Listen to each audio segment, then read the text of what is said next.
This episode is brought to you by Accenture. When your advertising operations fall out of sync, everything else follows. Spotify and Accenture are working together to reinvent the rhythm of ad sales, using automation, analytics, and smarter workflows to simplify campaign delivery and access better data across the business. The result? Less time spent on operations, more time connecting brands with the moments and fandoms that matter most. Learn more at accenture.com/Spotify. This is going to be an extremely busy month. I have to watch 104 soccer games, follow the pregame, the postgame, yell useless opinions at the TV. It's a lot. So I knew that when it comes to screening for colon cancer, the choice was clear. The Cologuard Plus test. It can be used at home and can only take 15 minutes, so I can do it during halftime and not miss any action. If you are 45 or older and at average risk, ask your healthcare provider about screening for colon cancer with the Cologuard test. You can also request a prescription at Cologuard.com. Life can be overwhelming and busy, but it doesn't have to stay that way. Once a week, join me, Erin Port, on the Simple Purposeful Living podcast, where we'll make simple tweaks to uncomplicate the hard parts of life so you can spend more time doing what you love. You don't have to overhaul your life to love it, so tune into the Simple Purposeful Living podcast wherever you get your podcasts. And I'll just say, just read. Just read whatever is in front of you, whatever piques your interest, whatever makes you smile, whatever makes you think, whatever makes you feel. Read. It is such a powerful way for us to understand the world around us, understand other people, and maybe just provide a little bit of escape when the world seems hard. So go enjoy your books today. I'm Jessica Valant. I'm a physical therapist, women's health expert, and Pilates teacher, and my goal is to help all women feel strong, safe, and secure in their bodies. In this podcast, I'll share expert advice, facts, amazing guests, stories, compassion, and hope to help you meet your body in all seasons of life. Hi, and welcome back to Meet Your Body. We're talking about books today. Love talking about books. I love talking about books so much. I'm so excited for today's episode. So a couple things first. This is our second annual book recommendation episode. So if you didn't listen to last year's, I think it was July 2025. I did an episode because I had interviewed a very good friend of mine, Lauren Moore, who's the head of something called Book Huddle. And I'm going to link this below, because it's an amazing place for book recommendations. And she does book retreats, reading retreats. So I did an interview with her, and a lot of you responded well. And we ended up talking about, maybe we should have a book club. And we talked about books in the comments and in my DMs. And so I decided to do an individual episode with my book recommendations. And I kind of talk about actually really general book recommendations on the categories that I read, a lot of authors I like, and then some really specific books of the past couple years actually that have been my favorites. So that's a really good resource episode to go back to, because you'll learn more about just my history with books, my preference on books, but a lot of my favorites really over the past 5 years. I dive into quite a few. And then the authors that I really like. And so many of you have written to me saying, do you have more recommendations? I read a lot from that list. And so, yes, we're going to do this annually. And if you are listening to this in real time, please know that next week I have such a special episode. I did a podcast episode with our 13-year-old daughter, who also loves to read. She is a voracious reader, and we read a lot together. And so we did a special episode on our favorite books and recommendations for preteen and early teen girls. So kind of the middle years, really from third grade, I would say, through middle school. And we went through all of her favorites, and which are a lot of series, a lot of books, and we put them into sections. She did a really great job kind of recommending them for different ages and how when themes change. It is fantastic. And so I will link it below, unless you're listening to it in real time. Then it hasn't come out yet, but it will come out next week. So those will be some good resources for you. So buckle up. Here's our annual book episode. I'm going to try to keep it under a certain amount of time, because I really could talk forever and ever about books. But I'm going to give you a little bit of context. Again, in last year's episode, I went through this, so I won't go through it as in depth, but just for some context about like me and my, how I like books, I guess my taste in books and then my habits around books. I've read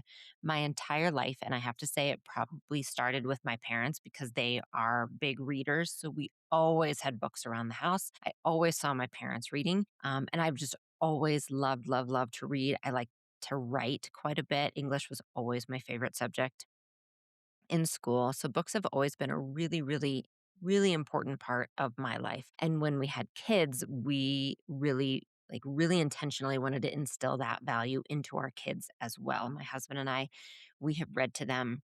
I mean, since birth, we had books that we were reading to them, and we continue to do family reading time. Now we have an 8-year-old and a 13-year-old, and so they can read on their own, but we will all sit together and read our books. We talk about our books. If someone is reading a book series they love, we might like try to incorporate it to the whole family and all of us read it, and then we'll watch the movie together. So books are just a really important part of our life, but I tend to get them from the library because I go through fiction books so quickly. So I get them from the library and typically right onto my Kindle. So I just get ebooks right onto my Kindle and read them there. And then I love to go into libraries. There's just libraries and bookstores, but especially libraries really are one of my favorite places. I love public libraries. So I probably visit a public library every few weeks and I will just peruse and look. And I like to get new books for the kids to try. And if I see anything for myself, that either maybe I'm on the wait list on the ebooks, but I can grab it in a hard copy, or if it's nonfiction, I will grab it. I really like to read nonfiction actually in a hard copy. And what I tend to do, if it's a fiction book that really touches me, that I know I'll reread, that I want to have for our daughter,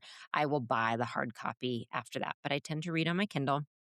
I tend to go through 2 to 4 books a month. And again, typically that's fiction. It does take me longer to go through nonfiction. So I usually read one book at a time. It's just how I do it best. But I typically will have like one fiction book and then one nonfiction going at the same time because I read them in different times during the day. I only read my fiction 2 different times at night when I'm putting the kids to sleep. That's a big way that I get reading in. So I'm getting them to sleep and I'll read my fiction books then.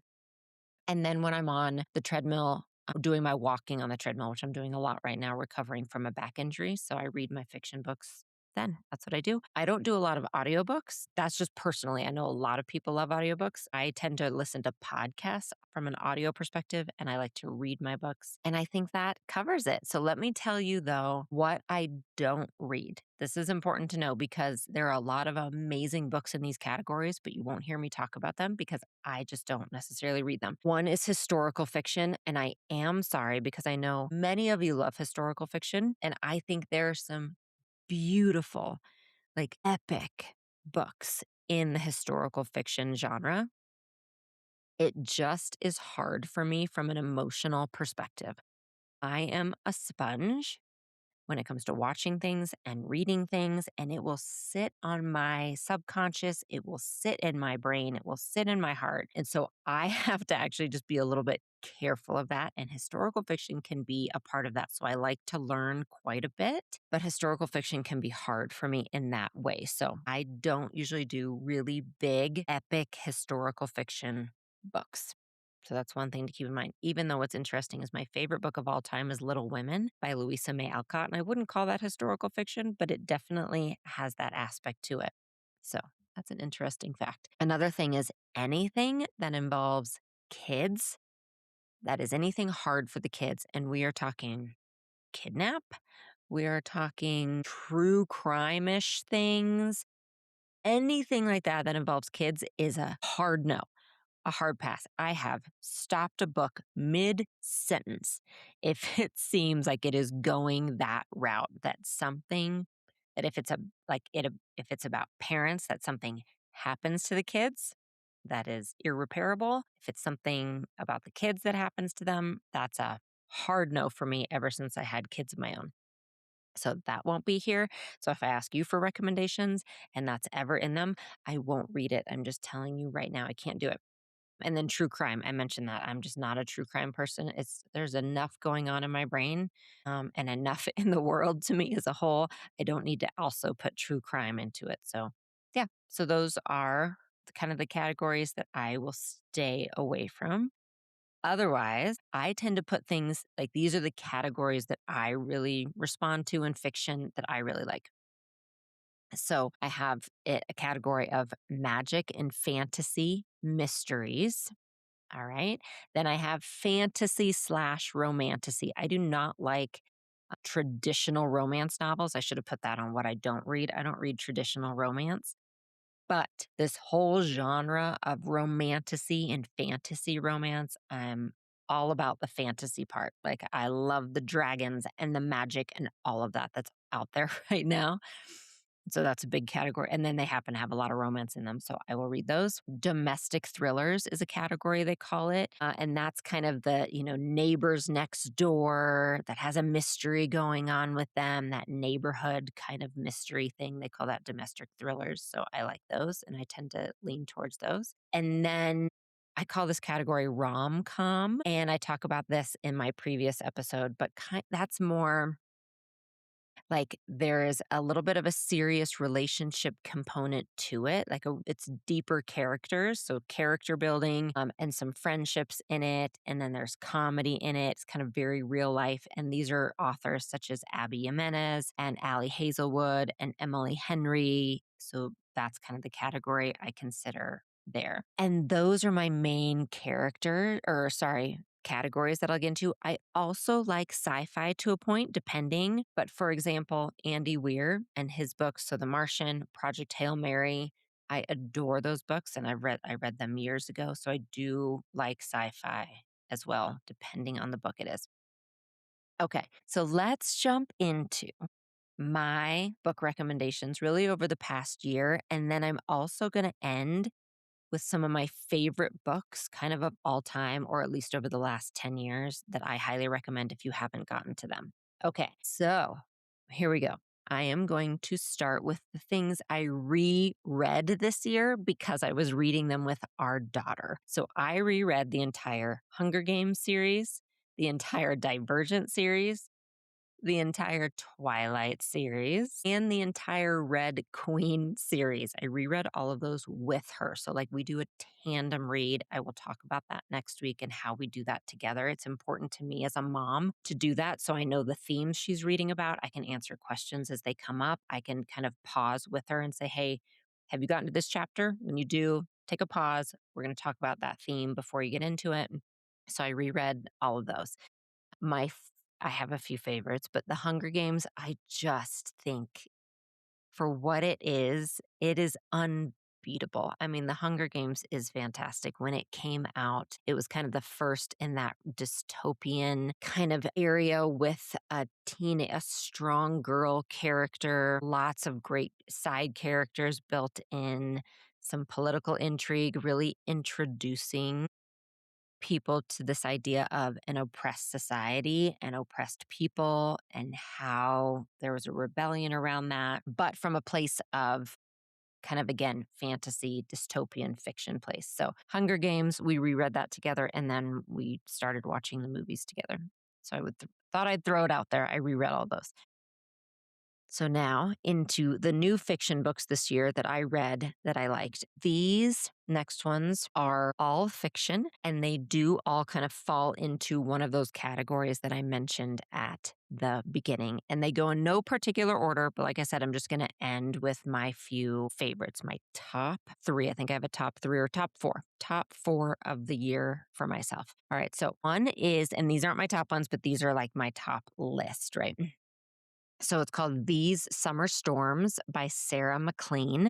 So These Summer Storms. And this one I did not expect to like. This and the next one I had on my, on the wait list for months and months and months. And I just never borrowed. I could just never get into it, but it was recommended by a lot of people. So I kept it kind of on my wish list. And I think I had nothing else to read. So I jumped into this one and I loved it so much more than I thought I would. This reminded me of Succession, which is one of my favorite TV series of the past 10 years.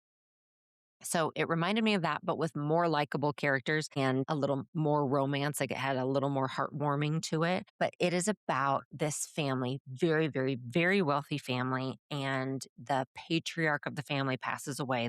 This main character's dad passes away. She's been estranged from the family. She goes back because they are doing a reading of the will and they're doing the funeral. So she needs to go back and be there. And it is about the dynamics over the weekend of his funeral, the reading of the will, some really big twists and turns that come with it. So there's a mystery kind of with that. And then the sibling relationships. I adored this book. So if you like any of those categories, it has romance, it has intrigue, it has a little mystery, it has a lot of family dynamics. And then it has, to me, like this fun addition like Succession does, of just the world of the ultra wealthy, which is just interesting in this scenario. It was really interesting. So highly recommend it. It's called These Summer Storms. The next book is the same. It's called The Wedding People. And when I say it's the same, it's in that I had it on my wish list for a long time. I didn't expect to like it that much, but everyone recommended it. I loved this book. It's called The Wedding People by Allison Aspect. And the premise is a woman who her husband has an affair with her best friend. So she's leaving that relationship and she goes to a hotel. And it was an important part of their relationship. And she goes there actually. And I'm sorry if this is a trigger warning, but it is on the back cover of the book. So I'm not giving any spoilers. She goes there to end her life. Like that is her intention. She is in a depression. That's what she decides to do. She meets the bride the first night and ends up being pulled into the wedding party, meeting people. She becomes a bridesmaid. It sounds, I know, like very kind of like what when you're listening to the premise. It is a beautiful book. It is all about her entering back into a social life with people she hadn't met before, kind of finding beauty in the world around her again. Needless to say, heartwarming, happy ending. I know it doesn't sound like it the way it starts, but very much a heartwarming, happy ending book. It was lovely. It's called The Wedding People. I really liked it. Next is Atmosphere by Taylor Jenkins Reid. So this is an author, Taylor Jenkins Reid, who I have read, I believe, every single book she's written. And I know many of you probably have. She wrote The Seven Husbands of Evelyn Hugo. She wrote Daisy Jones and the Six. She wrote Malibu Rising, and Carrie Soto is back. Is that right? I might be saying that wrong, but that's one of my favorites. And I'm sorry. Carrie Soto is back, I think is what it's called. Anyway, very, very, very popular writer. So there was a lot of anticipation. Sorry. There's a lot of anticipation for her newest book this year. So I was on the wait list for this one for a long time. It's called Atmosphere. I wouldn't have it on this list if I didn't highly recommend it, because I read a lot this year and only a few made it to this list that I'm telling you about. It is a beautiful love story, and it has the background is astronauts and the space program in the 80s. I think the 80s.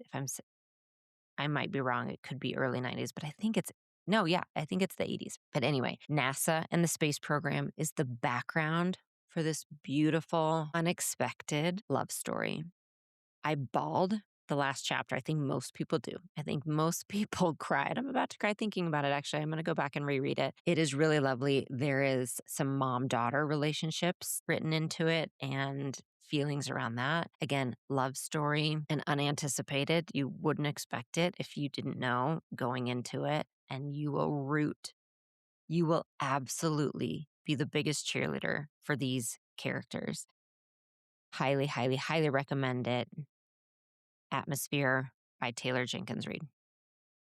All right, next one. It's called Say You'll Remember Me by Abby Jimenez. So I mentioned her at the beginning. She is one of those authors kind of in that rom-com category, but it's rom-com and not frivolous. Like the themes actually are very real life, very relatable that the characters go through. And yes, typically it's a man and a woman who, right, kind of have some tension and they want to be together, but then they can't be together and then they end up together at the end. I mean, that's pretty typical for these books.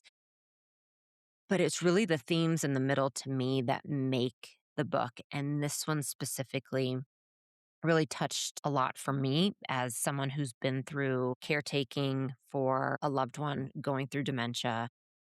and the family dynamics around that. That is kind of a side theme in this one that the main character, the main female character is going through. And so I thought that was really well written. Not to mention, yes, the romantic tension and the relationship piece is really well written as well, but it's really that side piece. She, the main female character, is having to deal with a mom losing her memory, going through dementia, early dementia, and how the family goes about caretaking in that instance. So if you are a fan of those kind of rom-com books and then want that little bit like deeper relationship family piece, I really enjoyed Say You'll Remember Me by Abby Jimenez.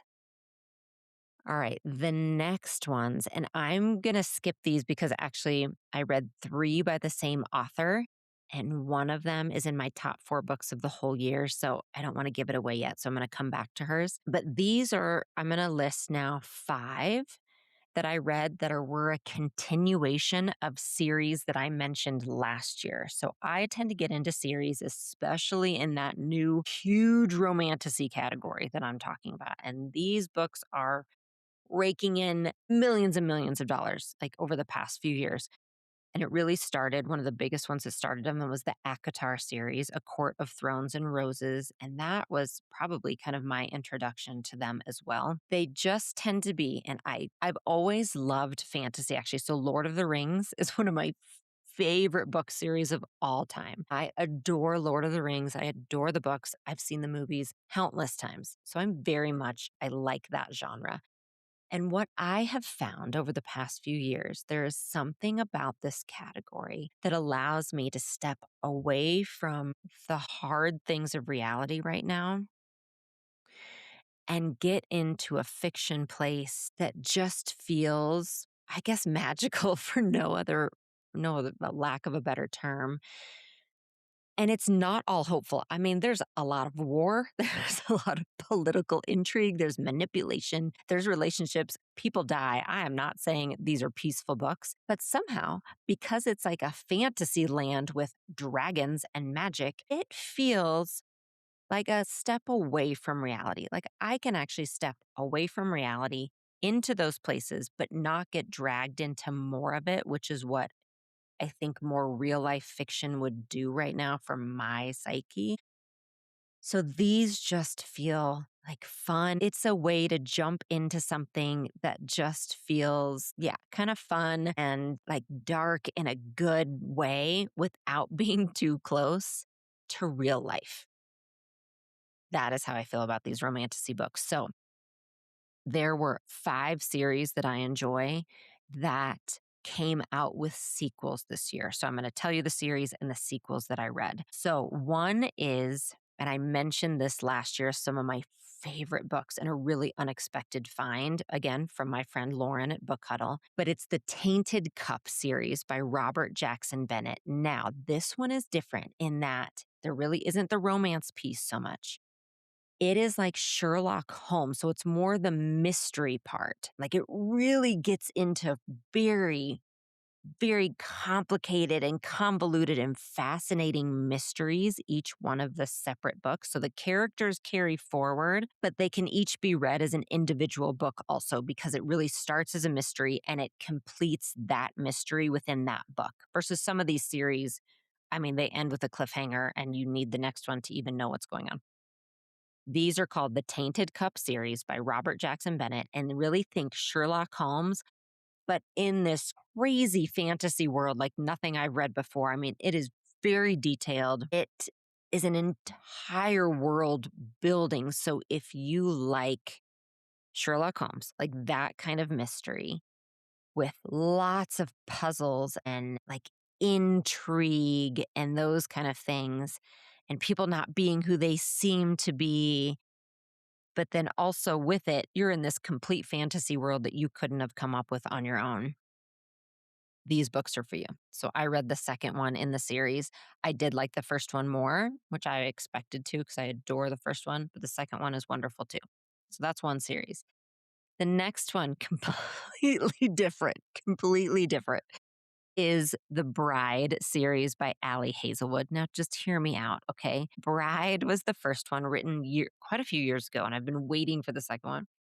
And Bride is about a vampire girl who gets together with a werewolf boy, but they're adults. Okay. I say woman and man, and it's about their families. And it is about the larger wars at place between these groups of people. And again, a lot of intrigue about kings and queens and those kind of things, but really light. Like this is much more light than some of the other fantasies with quite a bit of underlying humor. So that was Bride. This next one is called Mate. And it is more the werewolf side of it. So one of the characters, a few of the characters carry forth, and it's like a side story about one of those characters. And I recommend them if you just want fun, like they're kind of funny, fun, but with some action adventure and some mystery to be solved. And they are spicy. Okay. I'm just going to let you know these are extremely spicy. So if you want to get into that, like those three kind of things, I have to say they're just fun, easy books to read, but you have to be willing to get into details about vampires and werewolves. So just bear with me. Don't think less of me, please. These books aren't for everyone. All right. Please know. I know many of you are much more mature than I am, and you like the historical fiction, and you are thinking, what are you talking about with these books? Just bear with me because I'm getting to some that you have to read. Okay. I'm getting past the fantasy part. I promise. But I would be remiss not to mention these because they can really be a fun escape, and they have been for me. All right, so the Quicksilver series. The first one I really enjoyed. That again is from 2 years ago. The second one came out this year. I did not like it as much, but I am invested in the series now, so I'm going to read it. I'm not going to give a lot about it. I just wanted to say if you again are into that world, kind of this magical, world with portals and those kind of things, Quicksilver series could be worth a read for you. It's by Callie Hart. The next one is one that I liked more than that. The first one was called Shield of Sparrows by Devney Perry. I really liked this one because it was a little bit different, but again, kind of that fantasy magic place about a princess, of course, who ends up going to another kingdom, and she has more power than she knows she has. So it goes back generations and power that's been passed down to her. What I liked about this one is there's a lot of animals involved with it. And I always tend to like that. So kind of magical beings, and they're drawn to her. There's a big animal component. And there's a young character, a young girl who's a fantastic character. And the princess I was mentioning forms a really special bond and relationship with her. And that family dynamic I really enjoyed. So these I really liked. If you kind of, again, like that genre, these are spicy as well, not quite as much so, but they are a little bit. But really, I enjoyed kind of the warrior aspect to it, like the strength of some of the characters. I really like the main character and how, like, her kindness towards other people, her relationship with the young girl, and her stepping into some of her own power. So I liked that. And then the second one that came out this year was called Rights of the Starling. So the first one was Shield of Sparrows. Definitely start with that one. And then the second one, the sequel, is Rights of the Starling. The thing is with all of these, they have like 3 or 4 books. So I now have to sit and wait for the next ones to come out. But that is okay. But many of these are like this. I think ACOTAR had 5, 6 books, which, by the way, everyone, if you like that ACOTAR series, do you know the next book is coming out in the fall? I mean, she had a huge announcement this year for that. So, yes, ACOTAR, the next book, is coming out in the fall. And if you are not sure what I'm talking about, again, it's called A Court of Thorns and Roses. I'm sorry, A Court of Thorns and Roses. That's the series by Sarah J. Maas. It would be a great gateway into this entire romantasy kind of genre. Again, knowing that there's some spice to it. But let me tell you, and I mentioned this in my other episode, my favorite of these kind of new genre of magic fantasy books, my absolute favorite is called The Darker Shades of Magic series by V.E. Schwab. I have such a soft spot in my heart for those books. They were my favorite of the bunch, and they are not spicy at all. So if you want to go that route and you like that idea of, again, kind of mystery and some, political intrigue and some kings and queens and commoners coming into their magic, but the story is fascinating to me and you can skip the spicy piece, those are my top recommendation. That series, the Darker Shade of Magic series by V.E. Schwab. And needless to say, not everyone is going to like that magical fantasy aspect, and it's okay. You can skip them entirely and just read those first few that I mentioned and then these last few that I'm going to mention. Let's talk about bras. So, bras have always been a struggle for me, especially as a very small chested woman. I would look at bralettes, but then I would want more support. And then I would want to be able to feel sexy. I could just never find exactly what I was looking for. And then I had a double mastectomy and things became even more difficult. And I just resigned myself to either needing bras built into what I was wearing or possibly just not wearing them at all. Then enter Honey Love. You guys have heard me talk about Honey Love. I will shout them from the mountaintops. And so many of you have messaged me telling me you love them too. Honey Love is the perfect combination of function and beauty. So I have been wearing the crossover bra for months now. I adore it. And then I just got a new cross flex bra from them as well, which is meant for a little more activity. So if you're out on a hike, if you're doing your Pilates mat work, it will work great. And then they also have a cloud embrace bra, even softer with the support you know and love from Honey Love. That is going to be the next one that I want to try. Honey Love is smoothing, so you never will see wrinkles or any bunching under your clothes. It is supportive. It will give you a little bit of lift without any underwire involved, so it's so comfortable. And I can tell you that it is beautiful. So go check them out. Again, I love the crossover bra. I love the cross flex. And then the next one I want to try is the cloud embrace. So remember, you can treat yourself to the most advanced bras and shapewear on the market. Use our exclusive link to save 20% off at Honeylove at honeylove.com/meetyourbody.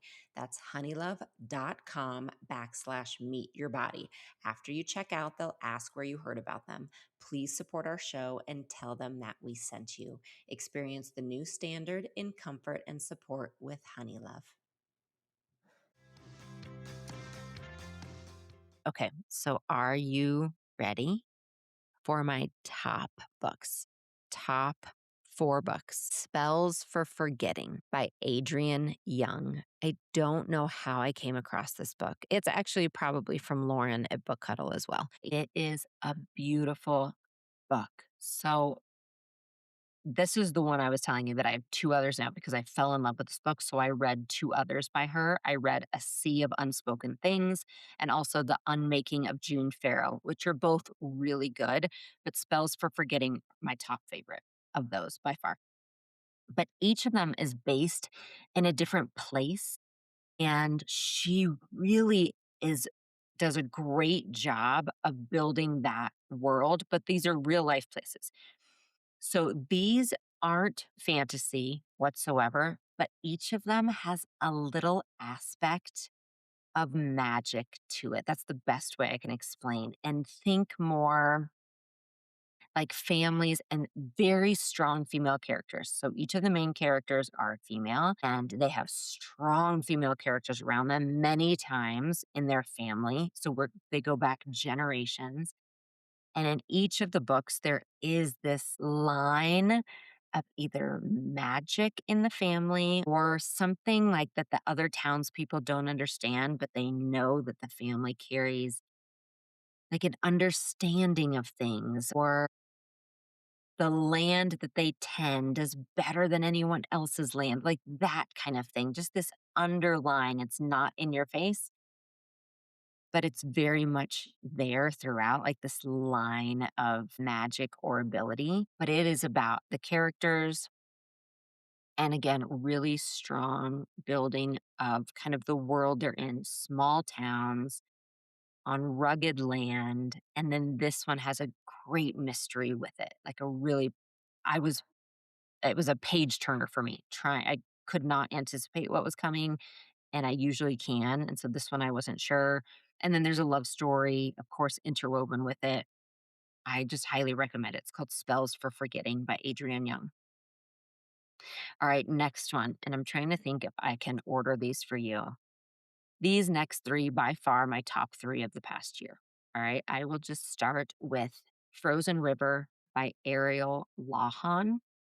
Frozen River, that's what it's called. And it is very loosely, I shouldn't say based on a true story. It is loosely based on a real character, on a woman whose diary was found. And then this fiction book was written based on her diary. And it's based on a midwife in the 1800s. I think it's the 1800s. It could be early 1900s, but we're talking 100 years ago, a midwife. And again, a lot of mystery here because I always enjoy a mystery. But this character possibly is my favorite female character of the entire year. I think I can say that confidently. She's my favorite female character of the entire year. I was rooting for her. I wanted to learn from her. I wanted to sit at her knee and learn how to be a midwife because of this woman. She is strong in a time when women had no business standing up and being strong. She stood up for other people and she suffered the consequences for it. She supported her community. She supported her family. You learn about her husband and her kids. And then again, there's this mystery involved with it. I also will say, I know someone that I follow online, someone who I'm friends with. She read half of it and she's like, I can't finish it. I just can't get into this book. And I was like, what? It's my favorite book. And that's the thing with books. Like, that's the thing. They're so personal. They either come into your life and like make a place and sit on your heart, or maybe make a place and sit on your brain and you think about them for weeks at a time, or you remember them from years ago and you share them with everyone you know. And then the person next to you says, my gosh, this is the worst book I've ever read. And then it might be opposite. I have a book and my friend Lauren, who runs Book Huddle, she has a policy that she does not talk about the books she doesn't like. And she doesn't talk about books she doesn't recommend because she knows books are so personal. And she says, just because I don't like them doesn't mean they're not well written or doesn't mean the author didn't do a great job. They're just not good for me. And I think that's such a great policy. That's very respectful of books. So there is a book that is extremely popular over the past few years that my friend Lauren adores. And so her and I will share private messages actually. And so there I'll kind of share things that I don't necessarily like. I'll tell her privately. And this is one of them. I'm like, Lauren, I just could not. I could not get into it. It was bothering me. And it wasn't even the themes I told you about. I just could not with this book and these characters. She loved it. She flew through all of them. So that's it. They're all personal. And I won't tell you what that book is because you might love it. But I just could not. I just couldn't with that book. So that's why all books are different. So I say that to say these are my top three, and I will not take it personally if you can't get into them. But Frozen River, I just cannot say enough good things about. And that character, yes, that female character is my top female character of the entire past year. She is someone that I would want to meet in real life and say, tell me what you know. I want to sit. I want to sit by your side and watch you do what you do. And I want to be like you. That's how I feel about her. The next one is The Correspondent by Virginia Evans. So this is another one that sat on my wait list or on my wish list for months. I just couldn't get into the idea of it, even though everyone said how good it was. And it is written all in letters. Every single chapter is a letter written from usually the main character, but then some side characters as well. I don't typically like that kind of theme or way of writing. So I think I was hesitant to get into it. I cannot recommend this book enough. Every bit of hype you've heard about it is true. Everyone who says it's an amazing book is right. They're absolutely right. You will immediately get sucked into the letters. This character is fascinating. I would say she's a little polarizing in that I had sympathy for her. And I definitely, at the end, I had a heart for her, but she's not someone from the get-go. Like I said, from my last one that you'll say, oh my gosh, I want to learn from you. You're my role model. She is not that kind of character. She is fascinating. She's interesting. And she's one of those that at the end, things come around and you understand why she is the way she is. And you have a lot of sympathy. And as I said, I kind of have a soft spot in my heart for her. And she just loves writing letters. She talks about that she's kind of an old soul and she communicates by letter. And it ends up being really neat seeing that and how other characters respond to it and write back to her. Highly, highly, highly recommend The Correspondent by Virginia Evans. All right, and then here, my number one. I had a hard time with these three because I really loved each of them. So I don't know if it's true when I say this is the number one because all three of them I adore. It's called Wild Dark Shore by Charlotte McConaughey. It's either McConaughey or McConaughey. I'm sorry. McConaughey, I believe, but it's Wild Dark Shore. And I think it is. I think it's my number one. I want to go back and reread it actually right now, talking about it. I don't know if I have read a book with such a strong underlying theme of family ties, which sounds strange if you read the back of the book. But once you get into it, it might be the writing itself and the talent of the writer. It might be the strained relationship that the kids have with their father, but somehow, without a doubt, it comes out the absolute rock foundation of love and ties that they have together. And then on top of that, what's happening is it's set a little bit in a future world, but it's a family on an island during what you assume to be, it's just assumed with some of the background you get that it's during global warming. So the seas are rising and they live on an island and they are helping to take care of the island and some of the seeds. It's about a seed bank that they are taking care of, just this small little family. But the seas are rising and they need to basically evacuate and they need to prepare these seeds. The government is going to come take the seeds to plant somewhere else because we're trying to continue to plant crops somewhere else. And it's their job to do that and prep it and then evacuate from the island because the seas are rising. So all of this is happening over, like a 6-month time period. So somehow that's happening. It's set in the future. And yet that's really just the background for the story. So it does not feel like dystopian whatsoever. It does not feel futuristic whatsoever. It doesn't feel sci-fi whatsoever. And when I've done the research since then, I found out it's based on truth. I mean, we have seed banks around the world. So that part was interesting to me. Talking about seed banks, the young son in the story talks a lot about different plants. He's learned a lot about the seeds. So they throw that in there. So it's this lovely kind of side story. And then on top of all of that, a woman washes ashore. They save her. And though there's an entire mystery about why she's there, what she's doing there. And so you have this mystery on top of it. It's lovely. It is heartbreaking, but in a heartwarming way. It's my number one. I'm going to just declare it. I hear myself talking about it. I want to go back and reread it. I want to wrap this family up and hug them all and protect them, like from what I know is coming. And yet also you feel hope because they get bound stronger together.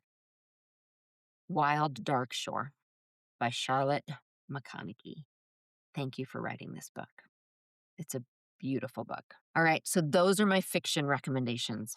I'm going to jump into nonfiction. Nonfiction takes me longer to get through, and I will sit with them with a bookmark and a highlighter. And these are things I read sometimes at night with the kids, and then sometimes on like a Saturday morning. Number one is Awake by Jen Hatmaker. This book is, for many reasons, actually, it's very personal to me. She could be telling my story in many ways. If you are a woman in midlife or beyond that has been through a life-changing or life-altering situation that you thought might take you down, but didn't, but allowed you to build into something else.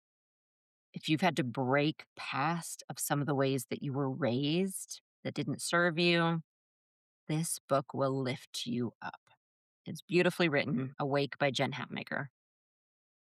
Next is Counterweights by Shannon Martin, and I actually interviewed Shannon on the podcast this year. She's a great writer. One of my favorite books is The Ministry of Ordinary Places. She wrote that years ago.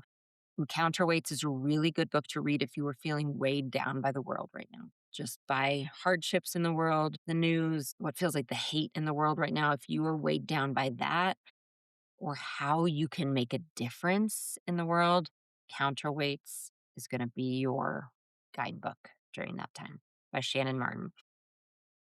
Next is Born a Crime by Trevor Noah. So this was actually recommended to me by my daughter. She read it in school and she knew that I would like it and learn a lot from it. And I've always liked Trevor Noah. And so it is basically his memoir about growing up in apartheid South Africa and then coming to America and his future through that. But a lot about his past and with his mom and growing up. So highly recommend it. It's a great book with some humor involved, but really important story. And again, I just appreciated my daughter bringing that to me. So something that we could talk about.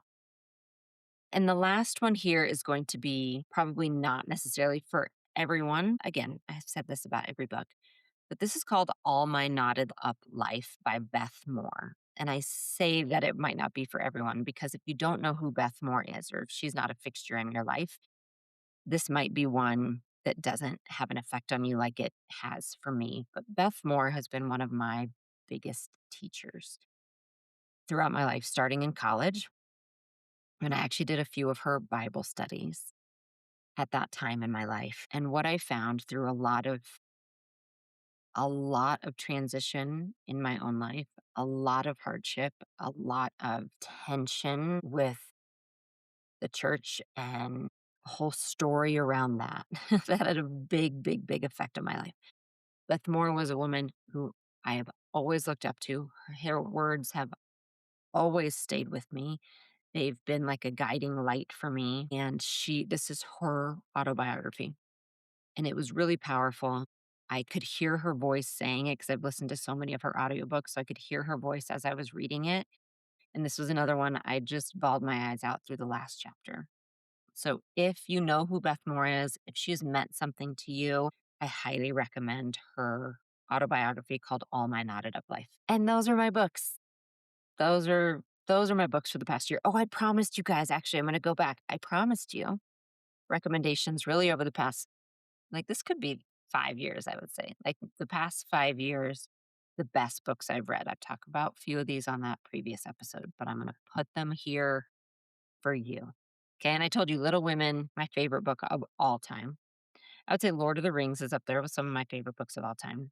But some of my favorites from the past few years would be Wild Dark Shore, that I mentioned, House by the Cerulean Sea. And I won't get into details on all these. I'm just going to list them. And you can go back and listen to that previous podcast if you want to learn more. House in the Cerulean Sea. Remarkably Bright Creatures. Loved that book. And Love Song for Ricky Wilde. So you can take notes and kind of go do some peeking at those as well.